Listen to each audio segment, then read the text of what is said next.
வணக்கம் நண்பர்களே. நம்ம இன்றைக்கி பார்க்க போகிறது ஜிப்லி அப்படின்ற ஒரு ஓவியத்தை பற்றி தான் நம்ம பார்க்க போகிறோம். இந்த ஜிப்லியோட மாய உலகத்துக்குள்ளே பயணம் பண்ண நீங்கள் எல்லோரும் ரெடியாக இருப்பீங்கன்னு நம்புகிறேன்.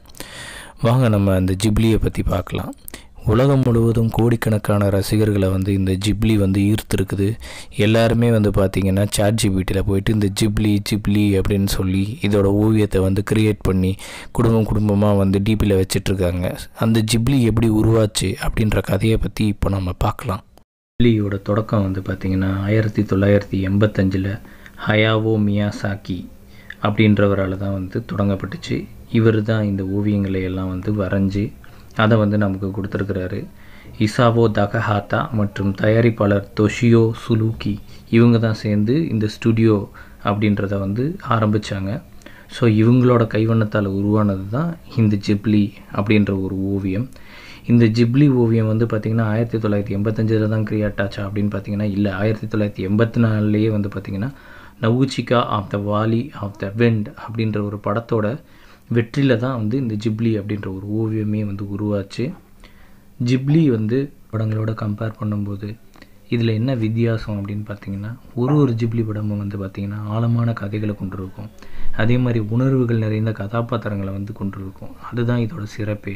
ஸ்பிரிட்டட் அவே அப்படின்ற ஒரு படத்தில் பார்த்திங்கன்னா ஒரு சிறுமி ஒரு ஆவி உலகத்துக்குள்ளே போய் சிக்கிக்கிற மாதிரி நமக்கு கதை அமைஞ்சிருக்கும். அதே மாதிரி பார்த்திங்கன்னா மை நெய்பர் டொட்டோரோ அப்படின்ற ஒரு படத்தில் ஒரு பெரிய காட்டு விலங்கு பார்த்திங்கன்னா ரெண்டு சகோதரிகளுக்கு நண்பனாக மாறுற மாதிரி கதை அமைஞ்சிருக்கும். அதே மாதிரி பார்த்திங்கன்னா கீஸ் டெலிவரி சர்வீஸ் அப்படின்ற ஒரு படத்தில் பார்த்திங்கன்னா ஒரு சின்ன பொண்ணு ஒரு மந்திரவாதியாக மாறி அவள் எப்படி தனியாக அதை மேனேஜ் பண்ணுறா அப்படின்ற மாதிரி ஒரு கதை அமைஞ்சிருக்கும். ஸோ இதுதான் அதோட சிறப்பே. அதே மாதிரி இதுக்கு ரொம்ப சிறப்பான ஒரு விஷயம் என்ன அப்படின்னு பார்த்திங்கன்னா, இந்த ஓவியங்கள் எல்லாமே கையாலேயே வரையப்பட்டது, அதுவும் ஒரு மனிதரோட கையால் வரையப்பட்டது அப்படின்றது தான் இதோட ரொம்ப மிக அருமையான சிறப்பு. திரைப்படங்கள் இந்த உலகத்துக்கு மிக அற்புதமான 20க்கும் மேற்பட்ட திரைப்படங்களை அதில் கொடுத்துருக்காங்க. அதில் ஸ்பிரிட்டட் அவே அது பார்த்திங்கன்னா முதல் ஆஸ்கார் வென்ற ஜப்பானிய அனிமேஷன் திரைப்படமாக மாறுச்சு. அதே மாதிரி பார்த்திங்கன்னா மை நெய்பர் டொட்டோரோ அப்படின்றதில் பார்த்திங்கன்னா குழந்தைகளுக்கும் பெரியவர்களுக்கும் பிடித்தமான ஒரு கதையாக அது இருக்குது. அதே மாதிரி பிரின்சஸ் மொனாக்கே இது பார்த்திங்கன்னா மனிதர்களுக்கும் இயற்கைக்கும் இடையிலான ஒரு சமநிலையை பற்றி பேசின படமாக இருந்துச்சு. அதே மாதிரி கீஸ் டெலிவரி சர்வீஸில் பார்த்திங்கன்னா ஒரு சின்ன பொண்ணோட தன்னம்பிக்கை, தனியாக வாழ அவள் முயற்சி செய்கிறது, அதெல்லாம் பற்றி பார்த்திங்கன்னா அந்த கதையில் கொடுத்துருந்தாங்க. அதே மாதிரி பார்த்திங்கன்னா ஹோல்ஸ் மூவி கேஸ்டில் இந்த படத்தில் பார்த்திங்கன்னா காதல், மாயம் மற்றும் அதோட பேரழிவுகள் இதை பற்றி இந்த படத்தில் கொடுத்துருந்தாங்க. ஜிப்லி திரைப்படங்களில் பார்த்திங்க அப்படின்னா பெண்களோட கதாபாத்திரங்கள் ரொம்ப ஆழமான கதாபாத்திரங்களாக இருக்கும். ரொம்ப புத்திசாலிகளாகவும் தைரியசாலிகளாகவும் அவங்க தனியாகவே எல்லா விஷயங்களையும் மேனேஜ் பண்ணுற மாதிரியும் கதைகள் இருக்கும்.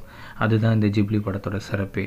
இந்த ஜிப்லி படங்களில் பெரும்பாலானவே பார்த்திங்கன்னா இயற்கையை பாதுகாக்கிற மாதிரியும் மனிதர்கள் எப்படி சுற்றுச்சூழலுக்கு தேவையில்லாத விஷயங்களை பண்ணுறாங்க, அதை எப்படி பாதுகாக்கலாம், அதுக்கும் நமக்கு இருக்கிற உறவுகள், மரங்களை அழிக்கிறதால நடக்கிற பிரச்சனைகள், அந்த மாதிரி விஷயங்களை வச்சு தான் ஜிப்லி திரைப்படங்கள் இருக்கும். அதுதான் இதை மற்ற படங்களோட தனித்துவமாக காட்டுறதுக்கு ஒரு வாய்ப்பு அமைஞ்சது.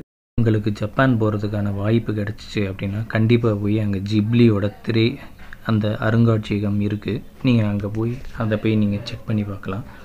அதே மாதிரி பார்த்திங்கன்னா இந்த ஜிப்லி அப்படின்ற அனிமேஷன் பார்த்திங்கன்னா மக்கள் எல்லாத்துக்கும் ரொம்ப மனதை கவர்ந்ததாக இருக்கிறதுக்கு காரணம் அதோட கதை, இயற்கையை நேசிக்கிற விதம், இந்த மாதிரி அதோட மாய உலகம், இதெல்லாம் தான் இந்த ஜிப்லி மக்களுக்கு வெகுவாக கவர்றதுக்கான காரணமாக அமைஞ்சிருக்கு. எனக்கு தெரிஞ்சு உங்களுக்கும் இந்த ஜிப்லியோட வரலாறு பிடிச்சிருக்குன்னு நான் நம்புகிறேன். இதை தவிர வேறு ஏதாவது நமக்கு ஜிப்லியை பற்றி தெரிஞ்சுக்கணும் அப்படின்னா உங்களுக்கு தெரிந்த விஷயங்களை நீங்கள் கமெண்ட்டில் சொல்லுங்கள். மேலும் இது போன்ற நல்ல வீடியோக்களுக்கான எங்கள் சேனலை சப்ஸ்கிரைப் பண்ணிக்கோங்க. மிக்க நன்றி.